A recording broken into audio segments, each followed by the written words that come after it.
نذير من قبلك لعلهم يهتدون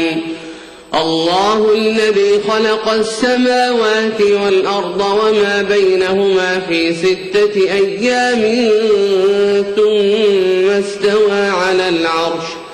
ما لكم من دونه من ولي ولا شفيع أفلا تتذكرون يدبر الأمر من السماء إلى الأرض ثم يعرج إليه في يوم كان مقداره 1000 سنة مما تعدون ذلك عالم الغيب والشهادة العزيز الرحيم الذي أحسن كل شيء خلقه وبدأ خلق الإنسان من طين ثم جعل نسله من سلالة من ماء مهين ثم سواه ونفخ فيه من روحه وجعل لكم السمع والأبصار والأفئدة قليلا ما تشكرون وقالوا أئذا ضللنا في الأرض أئنا لفي خلق جديد بل هم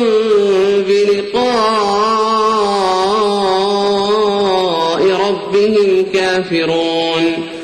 قل يتوفاكم ملك الموت الذي وكل بكم ثم إلى ربكم ترجعون ولو ترى إذ المجرمون ناكسوا رؤوسهم عند ربهم ربنا أبصرنا وسمعنا فارجعنا نعمل صالحا إنا موقنون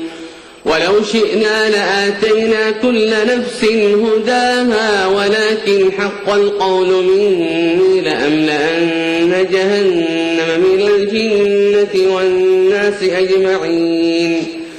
فذوقوا بما نسيتم لقاء يومكم هذا إنا نسيناكم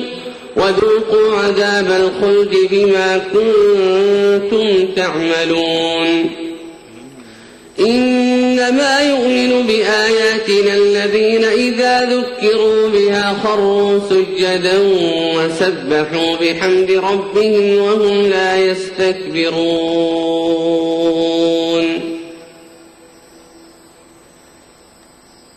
الله أكبر الله أكبر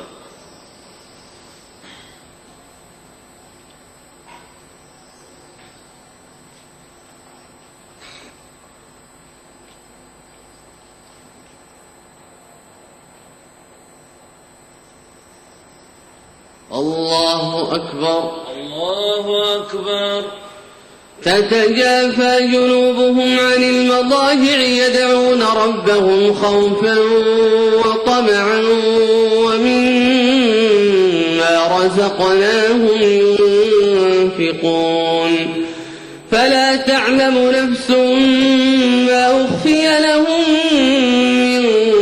قرة أعين جزاء بما كانوا يعملون أفمن كان مؤمنا كمن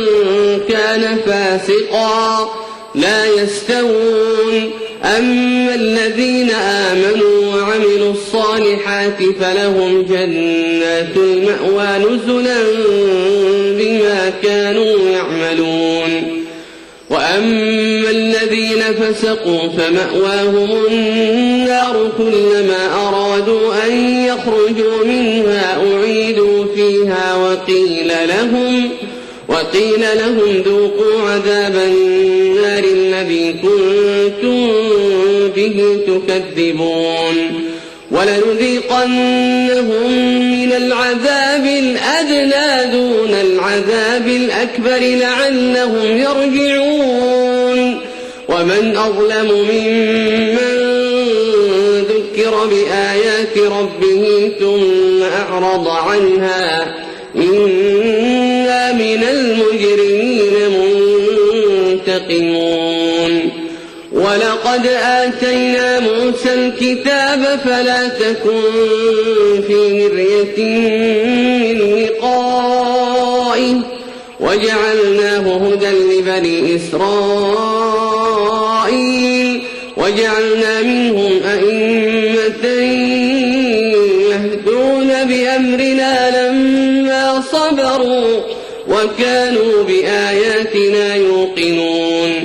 إن ربك هو يفصل بينهم يوم القيامة فيما كانوا فيه يختلفون أولم يهد لهم كم أهلكنا من قبلهم من القرون يمشون في مساكنهم إن في ذلك لآيات أفلا يسمعون أولم يروا أنا نسوق الماء إلى الأرض الجرز فنخرج به زرعا تأكل منه أنعامهم وأنفسهم أفلا يبصرون ويقولون متى هذا الفتح إن كنتم صادقين قل يوم الفتح لا ينفع الذين كفروا إيمانهم ولا هم ينظرون فأعرض عنهم وانتظر إنهم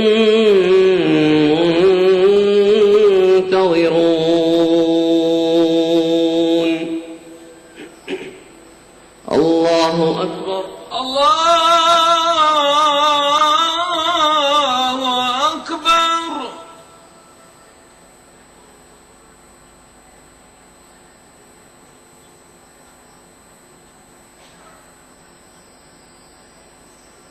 سمع الله لمن حمده ربنا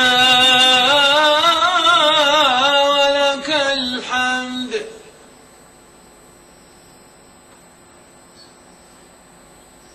الله أكبر الله أكبر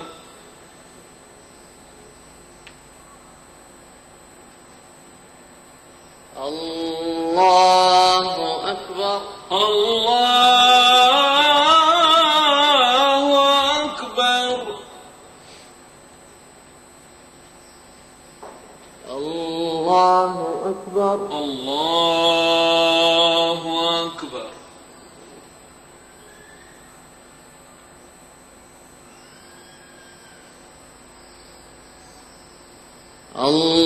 الله أكبر الله أكبر الحمد لله رب العالمين الرحمن الرحيم مالك يوم الدين إياك نعبد وإياك نستعين اهدنا الصراط المستقيم صراط الذين أنعمت عليهم غير المغضوب عليهم ولا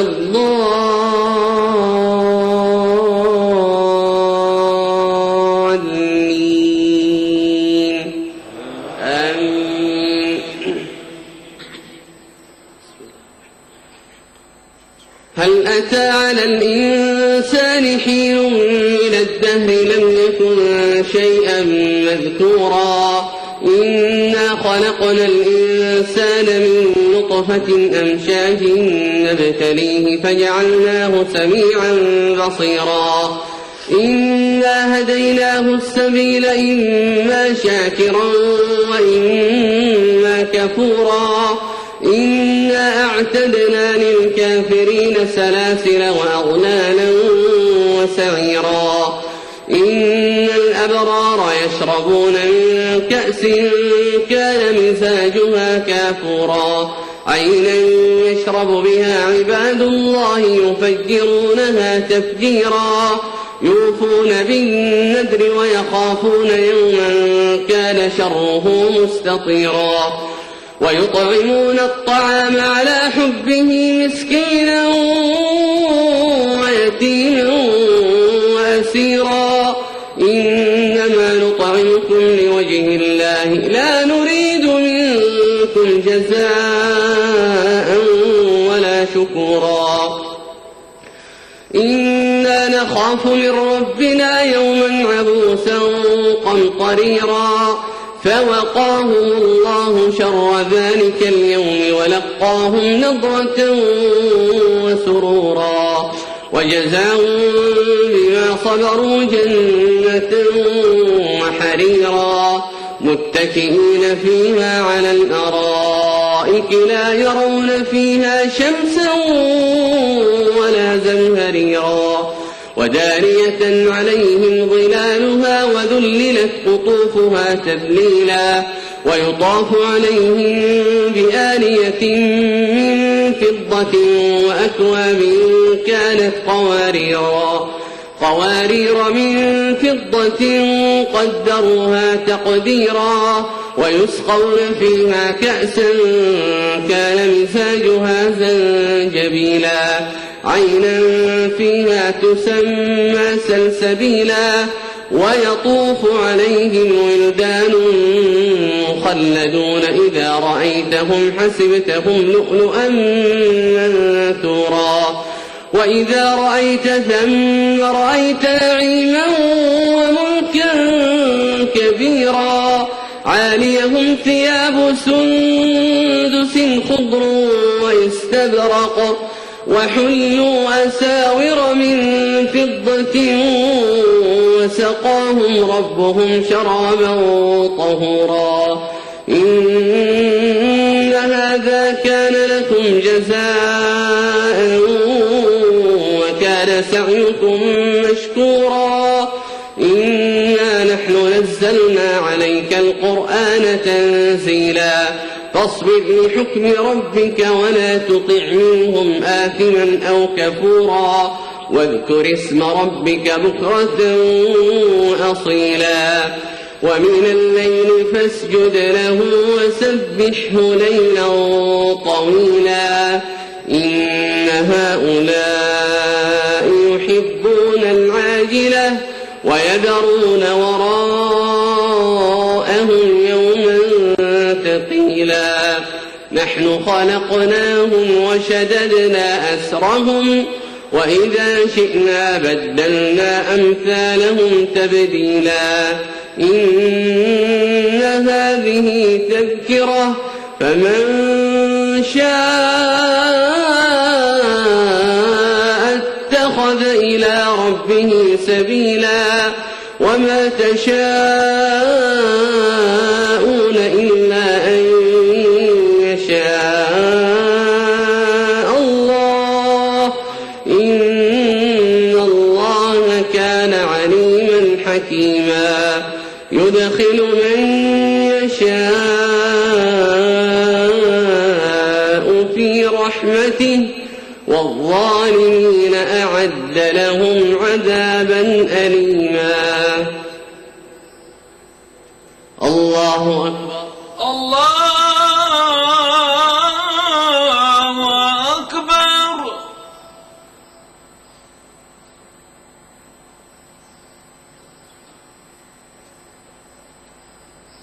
سمع الله لمن حمده ربنا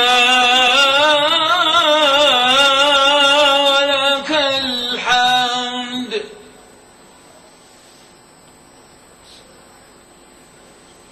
الله أكبر الله أكبر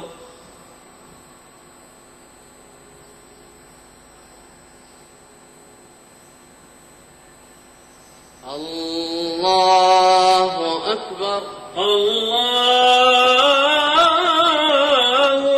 أكبر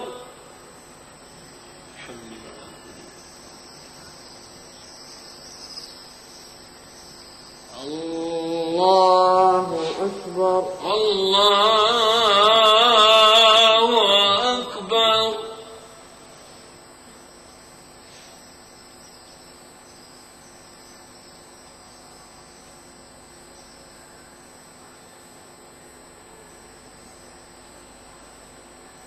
الله أكبر الله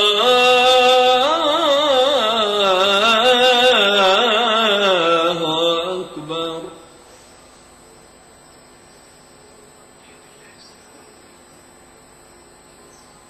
السلام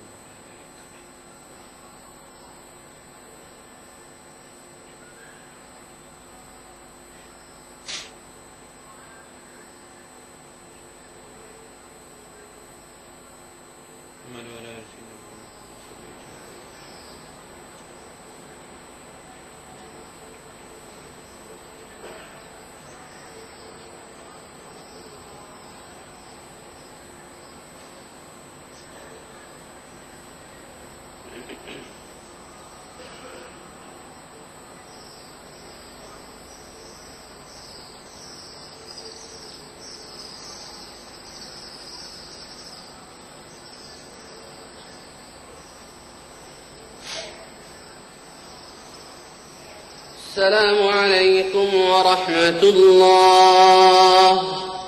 السلام عليكم ورحمة الله. السلام عليكم ورحمة الله. السلام عليكم ورحمة الله.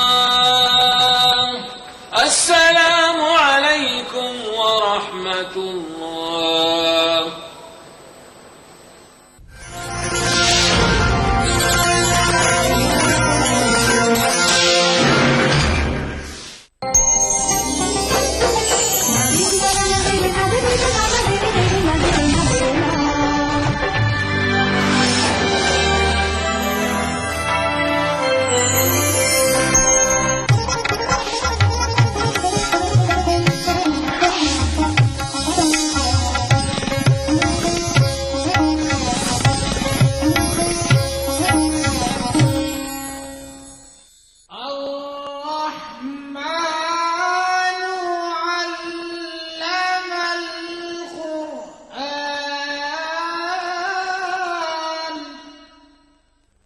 أعوذ بالله من الشيطان الرجيم.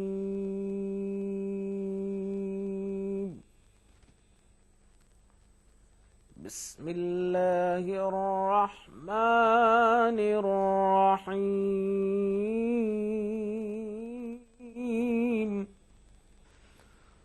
مثل الجنة التي وعد المتقون فيها أنهار من ماء غير آسن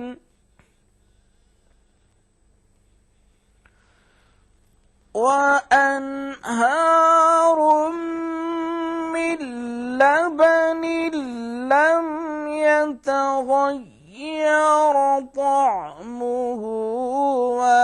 وأنهار من خمر لذة للشاربين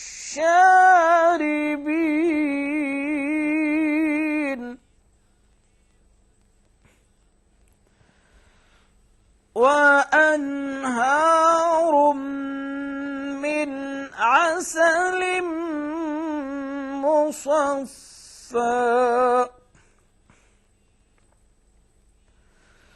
ولهم فيها من كل الثمرات ومغفرة من ربهم كمن هو خالد في النار وسقوا ماء حميما فقطع أمعاءهم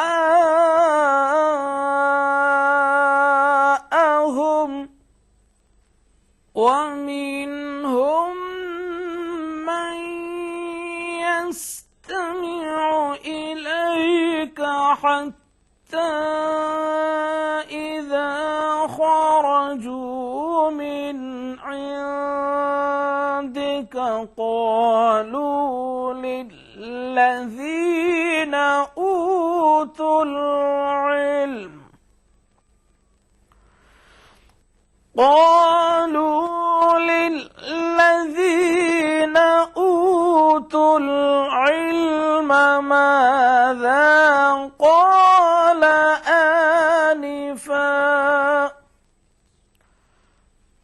أولئك الذين طبع الله على قلوبهم واتبعوا أهواءهم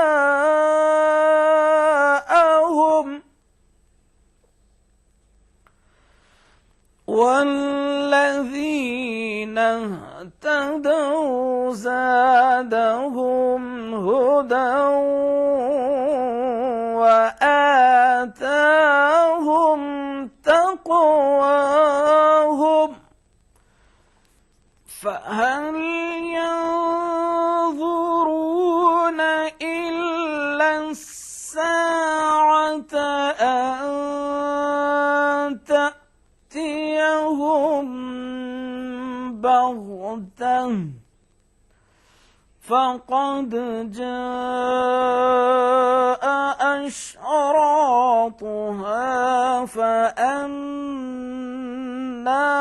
لهم إذا جاءتهم ذكراهم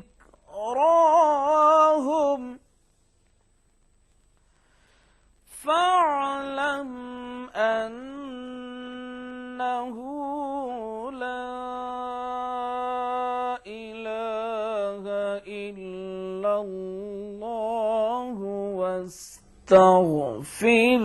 لذنبك وللمؤمنين والمؤمنات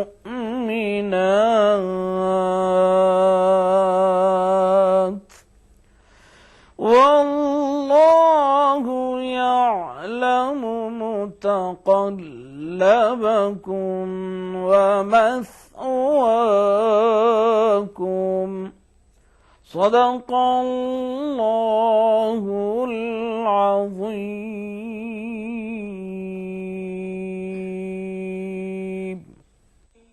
तर्जुमाए कलामे पाक। शुरू करता हूँ अल्लाह के नाम से जो बड़ा मेहरबान निहायत रहम वाला है। जन्नत जिसका परहेजगारों से वादा किया जाता है उसकी सिफत यह है कि उसमें पानी की नहरें हैं जिनमें बदबू नहीं, और दूध की नहरें हैं जिसका मजा नहीं बदलेगा, और शराब की नहरें हैं जो पीने वालों के लिए सरासर लज्जत है, और शहद मुसफ़ा की नहरें हैं जो हलावत ही हलावत है, और वहाँ उनके लिए हर किस्म के मेवे हैं और उनके परवरदिगार की तरफ से मग़फ़िरत है।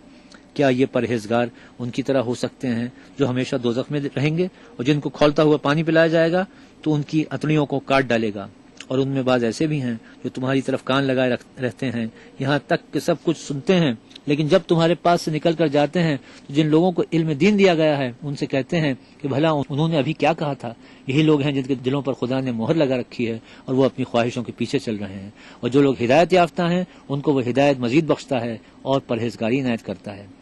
अब तो ये लोग क़यामत ही को देखते हैं कि नागिहां उन पर आवाक़े हो, सो उसकी निशानियां वक़ू में आ चुकी हैं। फिर जब वो उन पर नाजिल होगी उस वक्त उन्हें नसीहत कहाँ मुफीद हो सकेगी।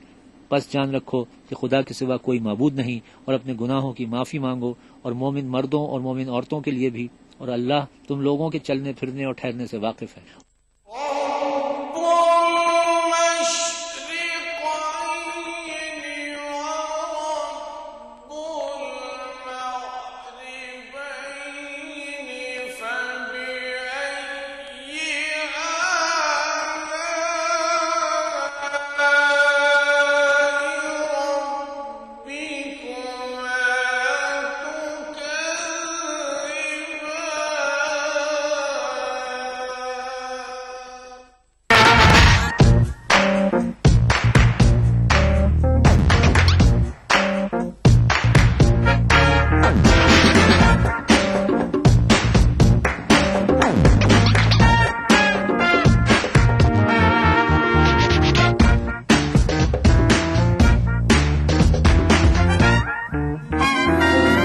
चटपटे और लजीज पकवानों का जायका अक्से रसोई, पीर का जुमा दोपहर 1:30 बजे सिर्फ ETV उर्दू पर। आप नाराज हों,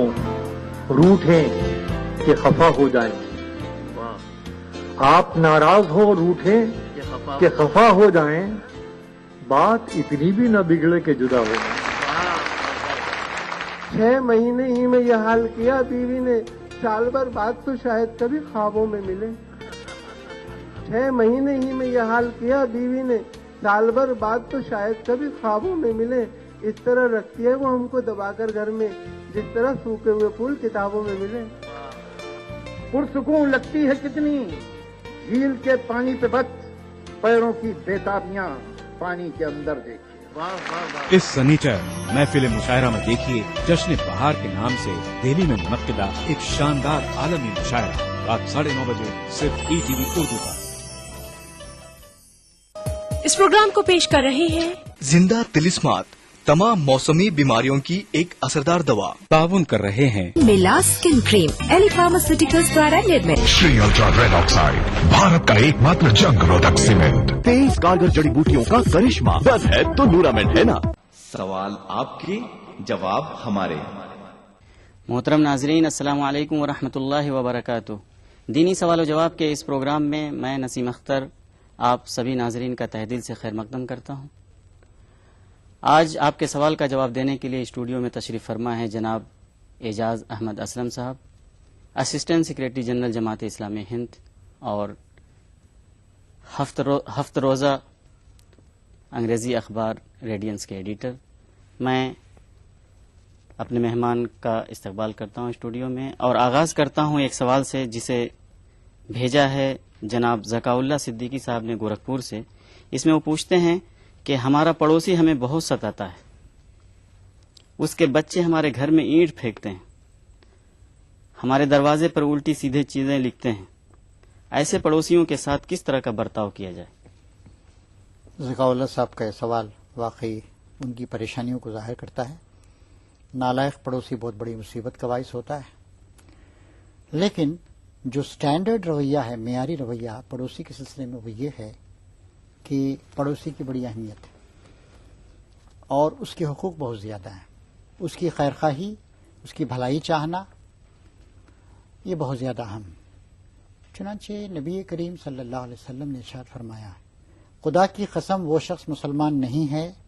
خدا کی قسم وہ شخص مسلمان نہیں ہے، خدا کی قسم وہ شخص مسلمان نہیں ہے جو خود پیٹ بھر کر کھائے اس کا پڑوسی بھوکا سوئے۔ اب اگر اس بات پر ہم عمل کریں، ہر آدمی کم سے کم اپنے پڑوسی کا خیال رکھے، تو دنیا میں کوئی بھیک نہیں مانگے گا، غربت نہیں ہوگی، کوئی بھوک سے نہیں مرے گا۔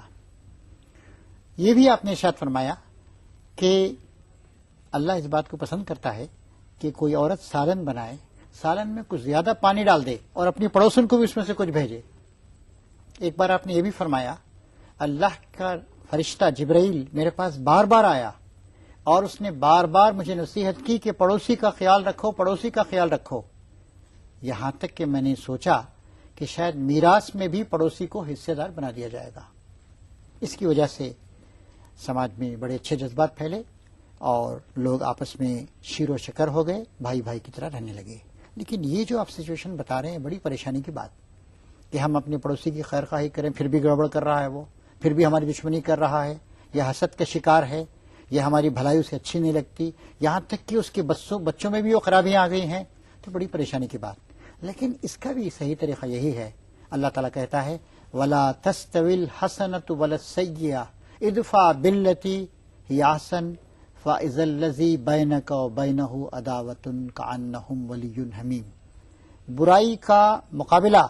اس بھلائی سے کرو جو بہت اونچی سطح کی ہو، اونچے درجے کی ہو۔ اگر تم نے ایسا کیا، برائی کا بدلہ بھلائی سے دیا، تو ایسے ہوگا کہ وہ جو تمہارا پکا دشمن ہے وہ تمہارا سچا دوست بن جائے گا۔ تو ایک تو اللہ سے دعا کیجئے کہ آپ کے پڑوسی کو اللہ تعالیٰ نیک توفیق عطا فرمائے۔ دوسری بات یہ ہے کہ ان کے ہاں کچھ تحفے بھیجیے۔ اللہ کے رسول نے فرمایا تحادو تحابو، تحفہ دو اور محبت بڑھاؤ۔ ٹھیک، اس کی برائی کو نظر انداز کیجیے، اس کی غلطیوں کو یا اس کے بچوں کی شرارتوں کو۔ بچے تھوڑے وہ شریر بھی ہوتے ہیں، کبھی کشمکش ہو جاتی ہے، آپ تحفے بھیجیے۔ آپ اس کے پاس کوئی مصیبت آئے، بیمار ہو، فوراً جائیے، دوڑ